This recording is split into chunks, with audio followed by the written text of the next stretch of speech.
Now we're going to do offensive drills, okay? You good? Atta baby. Very good. All right, so offensive drills. See that scoreboard? Yes.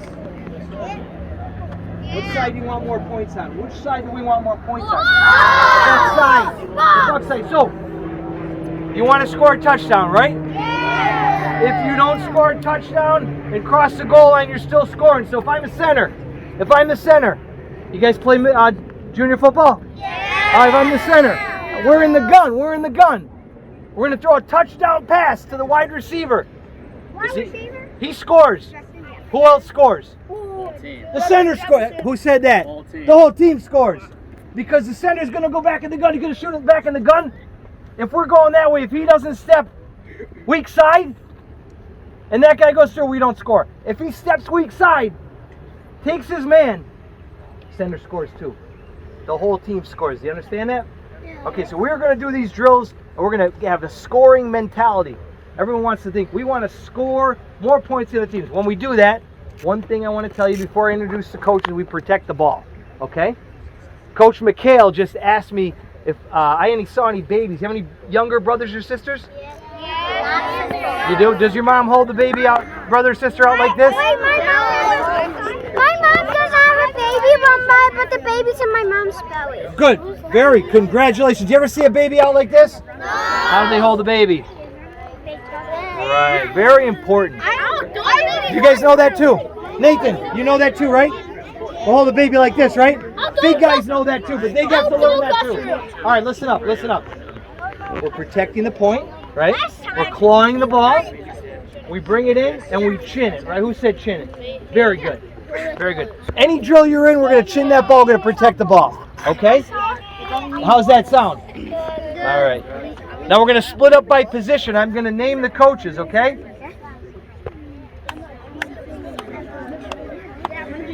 Okay, our quarterbacks. Quarterbacks is Coach Contafio, Coach Dempsey, and Coach Crotty, okay? So when we call the quarterbacks, we're going to go with them. The running backs are Coach Perry and Coach Holmes. The line coaches, Coach Aprisco, Coach Cadaro, and Coach Hales. Wide receivers, Coach Dip Donato, Coach Randy Donato, Coach Doherty, and Coach Valvano, okay? So when we call those positions, we're going to protect the ball, keep a scoring mentality, right, guys? Yeah. All right, let's hear it again one more time.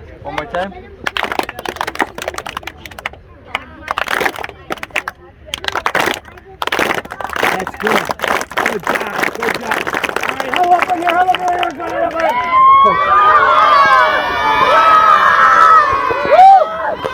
Hey, listen up. Go Bucks on 3. 1, 2, 3, go! All right, on the run, here we go! I want to thank just a few people. Number one, I want to thank the Dunmore School Board for allowing us to have this great day for the second year in a row. So let's give it up for those people.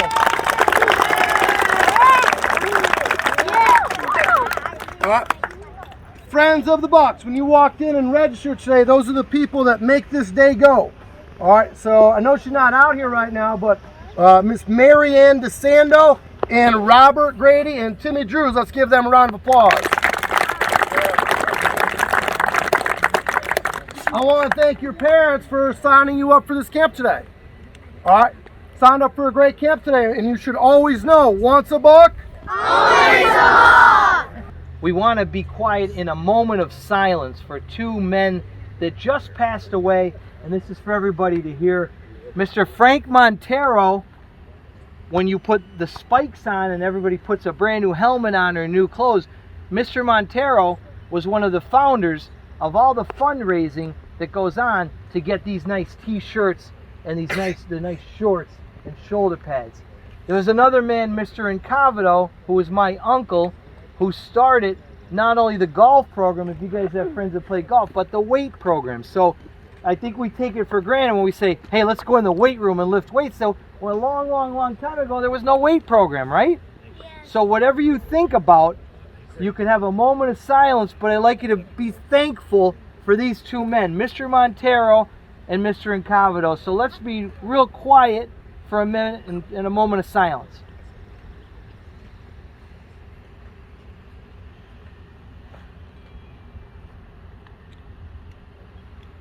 Thank you very much. That was excellent. That was excellent. Now, since we're nice and quiet, we're going to be able to hear these guys. Some were big talkers, and some were pretty quiet. I can look around. I'm not going to name the ones that were big talkers and the ones that were big quiet. One thing's for sure, they were great football players. We're going to start from the youngest, who's really like the older than you guys, but he's the youngest to recently graduate. We're going to go all the way down. So we're going to go in the 2020s. You know the date of 2023? We're going to go in the 2020s. We're going to go all the way through, down to the 19s, to the 2000s, to the 1990s, 1980s, 1970s, 1960s. We're going to finish with 1953. Played on this field for Dunmore High School. Hopefully you guys will do that too. So now I'm going to turn it over to our first. Everyone's going to step forward and say your name and the year that you played. This is kind of cool, huh? Yeah. All right, so watch this. This is Christian Buckley. Christian Buckley. I'm a graduate of the class of 2021. Seamus Cadden. I graduated in 2020. Charles Ovano, 2020. Nick Shoemaker, 2018. Jerry Longo, 2018. Colin Holmes, 2017. Michael Doherty, 2017. Kyle Opresco, 2014. Jake Mikowski, 2014. Dan Drewes, 2014. Sal Marquez, 2014. Austin Seaman, 2013. Jordan Dempsey, 2012. Michael Perry, 2010. Michael Ena, 2010 as well. Miller Holmes, 2009. JJ Dempsey, 2009. Pat Hart, 2008. Tommy Drewes, 2005. Mike Messino, 2005. Billy Ruddy, 2005. Chris Ferris, 2001. Brendan Quigley, class of 1998. Peter Barbiero, class of 97. Tommy Hurst, 1997. Dan Piega, 1996. Jason Toludo, 1996. Richard Kane, 1996. Kevin McHale, 1995 football team. Dave Shmkowski, 1994. Mike Barrett, class of 94. Jack Dempsey, class of 1994. Brian Dempsey, class of 95. Brian Hales, 1991. Kurt Bauman, 1991. Tom Golden, 89 state championship team. Yeah. Anthony Cantarella, 1987. Leonard Burke, 1987 football season. Michael DeSando, 1988 football season. Mike Burke, 1983. Jack Miles, class of 1981. Bob Cuff, 1978 season. Ralph Verastro, 1978. Jim Talrico, class of 1977. Gene DeVizio, 1975. Jim Contafio, class of 1970. Joe Luciano, class of 1967. John Core, 1961. Sabian Arrow, 1961. Earl Davis, class of 1953.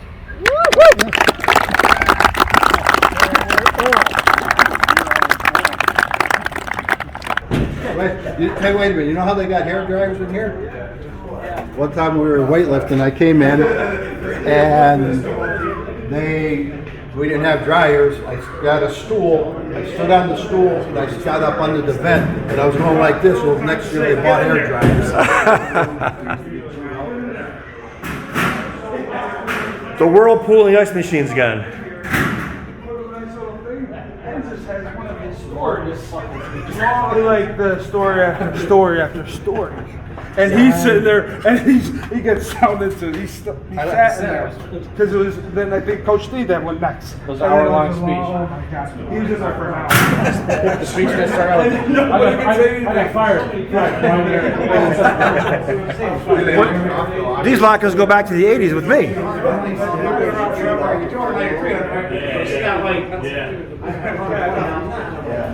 Rough, same lockers in the 70s for you? Same exact ones, yep. Mine was down in that corner. Okay. This is all we had. We didn't even have fence. We only had You had these same lockers also? the same locker. We didn't have that door. That was the garage. That was the garage. Okay. So the lockers just went across the whole thing. And then they put the weight room later. Then they put the weight room years later. So this is all we had. Yeah. And that was 73, said? 73, 74, 75. they built it right around that. Okay. We were the first team in my junior year, which was about 73, 74.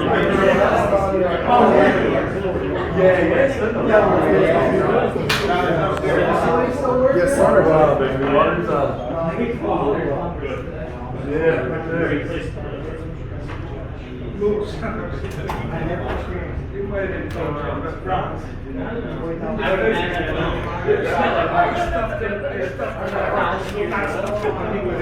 We used to practice out here. Yeah. I was standing right there with Carmen Gatto, told us Max Johnson just retired because he had AIDS. They were right there. Get ready to go through the shoot. Wow. Yeah, November 91. It's crazy what you remember. Yeah, everything. Locker was right there, right next to John Cole. I never realized those lockers go back to the 70s. I thought it was me in the 80s. No kidding. That's what they said. 70s. They're indestructible. Yeah. So if you walk down to the right field line, right here. Yeah.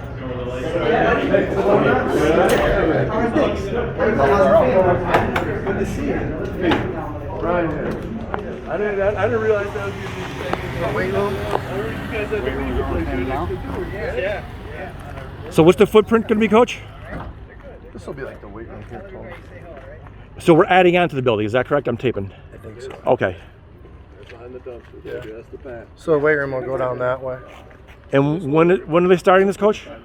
Don't know. July sometime? And the completion date, best case scenario? I believe March of 24. Okay. Spring sports. So this season you'll be temporary in the wood Oh, shop. yeah, we'll be in there, yeah. Okay. So this will be the weight room, and then the basketball court will take you out to about here. So they'll come out to about right here, squared off. It'll be a basketball gym. So, like this would be probably about where the hoop is, right here. There'll be one going this way and one going that way. Two going this way. A little better than how we left it, right? A little bit. Dear goodness. We didn't have any of this back in the late 60s. You didn't have any of this. We really didn't even have a weight room back then. Right. And we practiced out here in the 80s, Coach, on this field here. Yeah, we practice out here. Okay. Did you really? Yeah, definitely. Oh, well, you guys We practiced out here when I was first started coaching out here. Oh yeah, this is where all of our practices were out here when I played.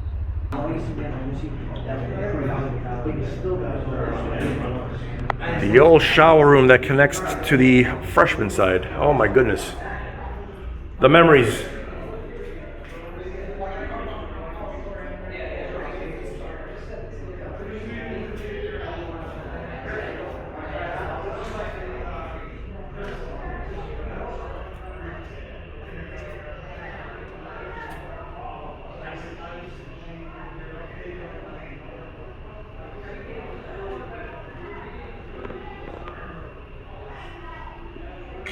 My freshman locker, right here, I believe. We were trying to figure out. We had 3 more guys. We had 3 guys who couldn't run shot. Is he still in there? The one key was we had 3 players. We didn't have the key. We didn't have the key. But we had the key. I used to love King. See, you guys still use the same screw. Except our day.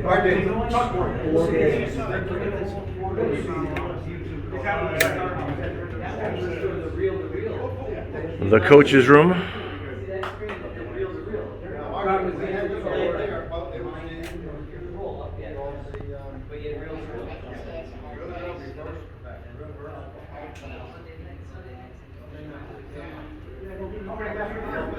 I didn't see him there. You know this one? What's this? You know this one? Well, like that was him trying to build. I take her, you can go. But then he didn't need to do that. This is. Are you looking for it? The benches and stuff, everything. Oh, we did all sets there too? This seems so much bigger back in the day. Wow.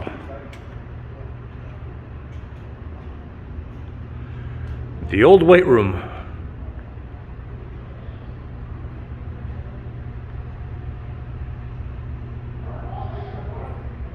Do you remember between double sessions we'd come in here and like take a nap? This wasn't even here when I played. So where'd you take your naps between double sessions? Over here. In the regular room.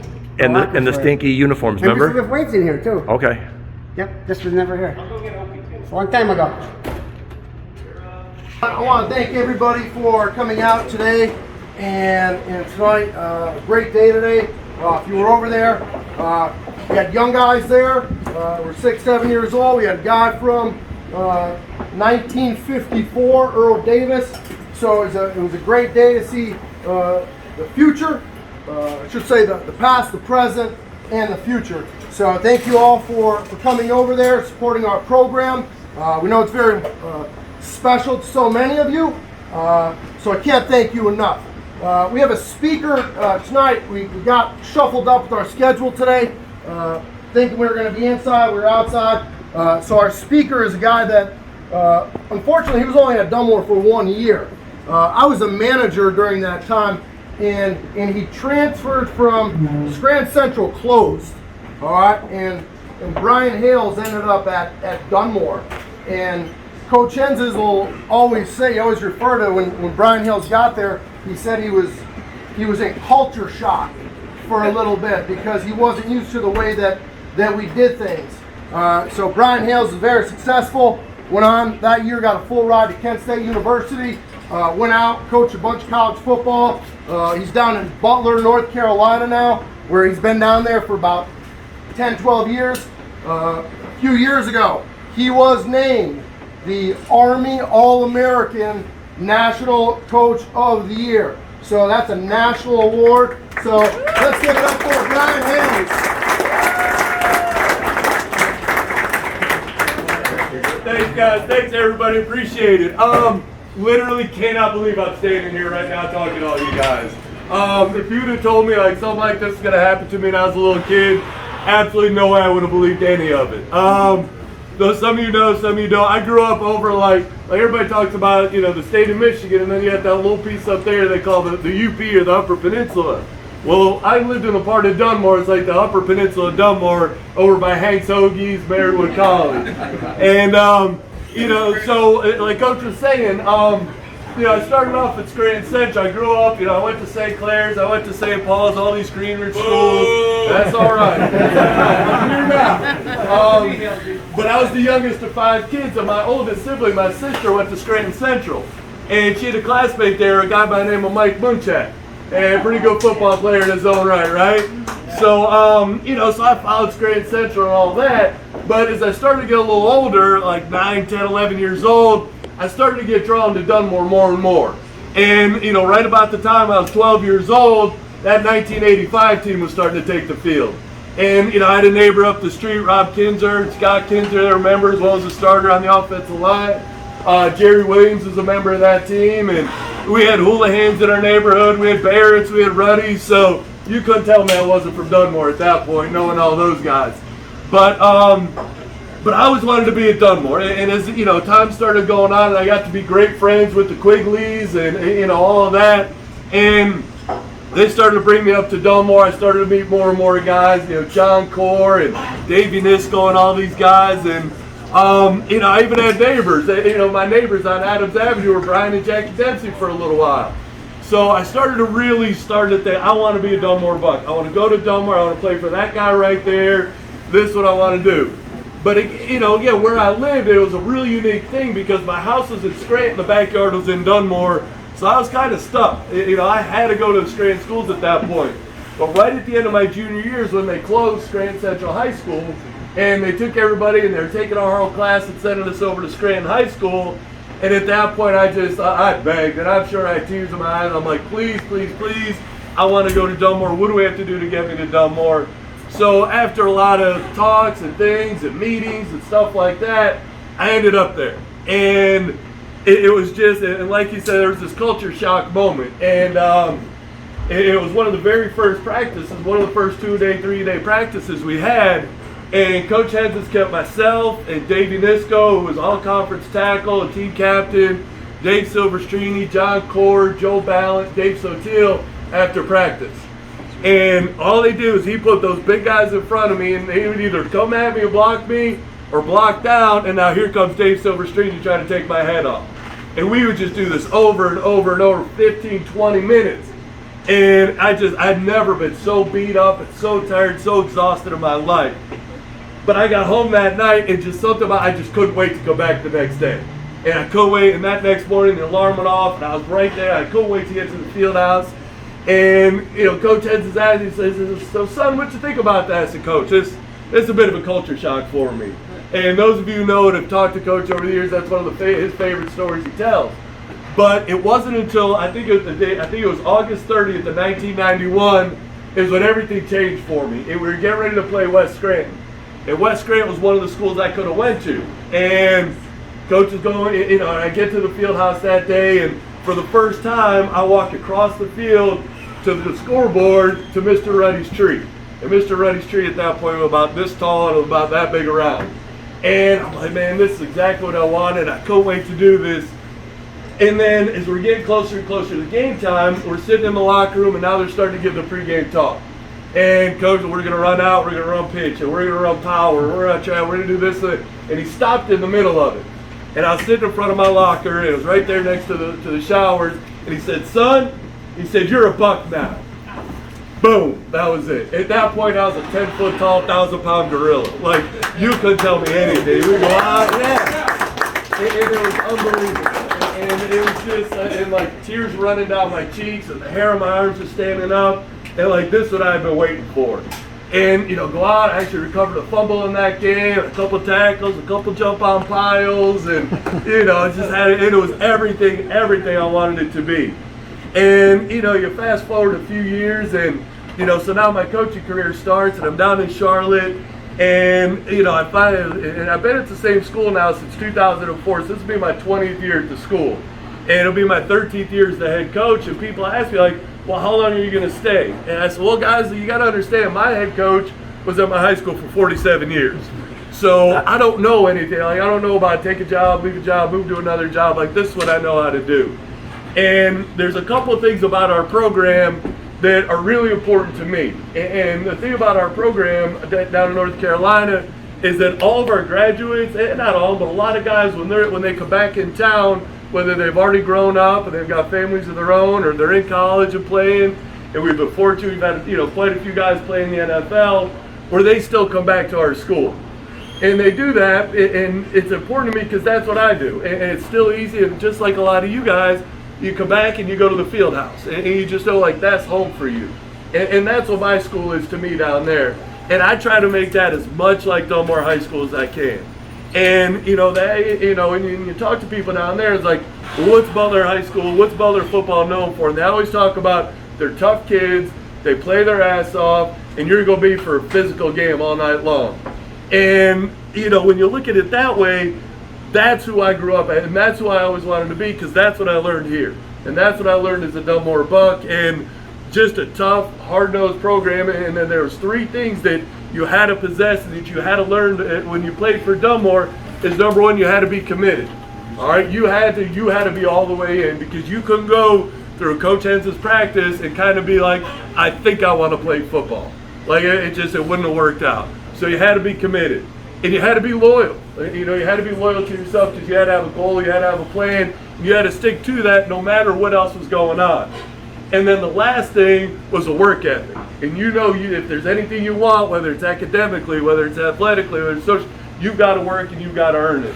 And those are three qualities that I learned. And again, it was a short time that I was here. I was here for 1 year, for one season, but there are lessons that I learned back then that I take with me today, and now I pass it on to kids down in Charlotte, North Carolina. And it's just kind of extended, like if they say there's a brother school or a sisterhood between Dunmore High School, it's Butler High School in Charlotte, North Carolina, because it's the exact same values that I learned here at Dunmore that are in play down there. And and when Coach asked me if I would come up and speak to you guys tonight, I couldn't say yes fast enough, because I'm so appreciative for what I got out of my experience here. And I know that, you know, basically everybody here got the same experiences that I did. And it's such a blessing to be here, and it's such a special place.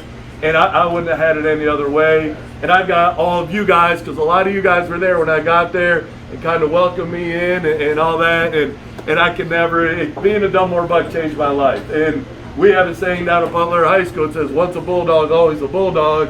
Where the hell you think I got that from? So, that's what I got. Thank you. And then around the corner, we got jerseys and raffles that are going around for sale. So, make sure y'all take advantage. Drink up, motherfuckers!